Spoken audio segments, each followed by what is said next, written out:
দেশের মোট জিডিপির 46%ই ঢাকা কেন্দ্রিক। গড় মাথাপিছু আয় $৫,১৬৩ আর মোট কর্মসংস্থানের 40% রয়েছে রাজধানীতে, এমন তথ্য উঠে এসেছে Dhaka chamber of commerce and industry DCCI প্রকাশিত ইকোনমিক পজিশন ইন্ডেক্স জরিপে। আমরা যে স্যাম্পল বা আমরা প্রাইমারি সার্ভে করেছি, সেই সার্ভে আমরা 654 স্যাম্পল ডেটা আমরা নিয়েছিলাম।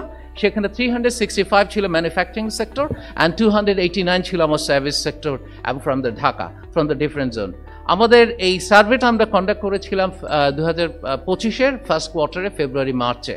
এবং স্যাম্পল টেকনিক আমরা যেটা ব্যবহার করেছি, non probability judgemental and purposive sampling technique আমরা ব্যবহার করেছি, এবং আমাদের সেক্টর কভার করেছি আমরা ইন্ডাস্ট্রি এবং সার্ভিসেস। 25 অক্টোবর DCCI আয়োজিত এক অনুষ্ঠানে এই প্রতিবেদন প্রকাশ করা হয়। সংগঠনের সভাপতি তাসকিন আহমেদের সভাপতিত্বে অনুষ্ঠানে জরিপের তথ্য উপস্থাপন করেন মহাসচিব AKM আসাদুজ্জামান পাটোয়ারি।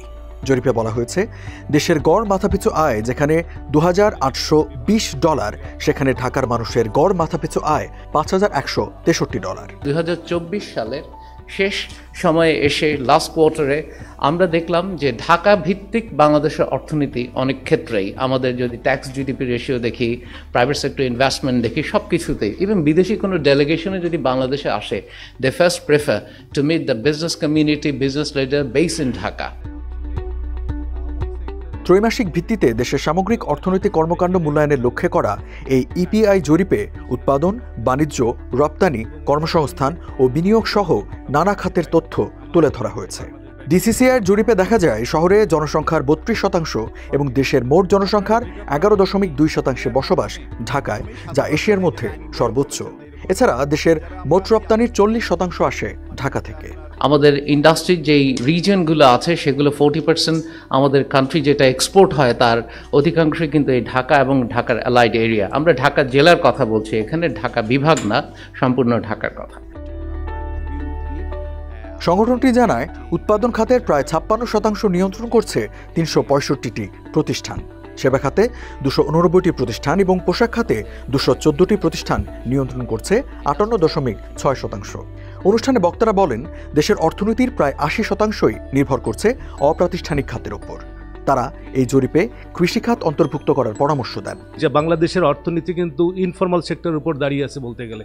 87 থেকে 85 থেকে 87-এর মধ্যে কিন্তু জিডিপি আসে ইনফর্মাল সেক্টর থেকে, সেটা একটা বিষয় আছে।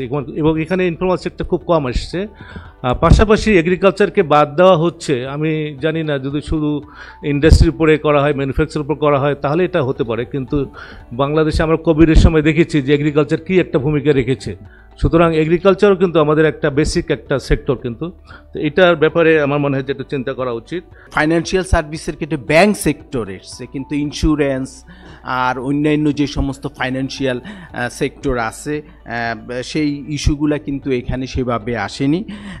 আর আরেকটা ট্যুরিজম অ্যান্ড ট্রাভেল, যেটা এটা কিন্তু ঢাকা শহরে কিন্তু রিলেটেড সার্ভিসের ক্ষেত্রে ঢাকা মানে যথেষ্ট তার একটা অবদান আছে। ঢাকা সেন্ট্রিকের মধ্যে আমি প্রথম রেকমেন্ডেশন হবে, প্রেসিডেন্ট সাহেব, you please abolish the trade licence.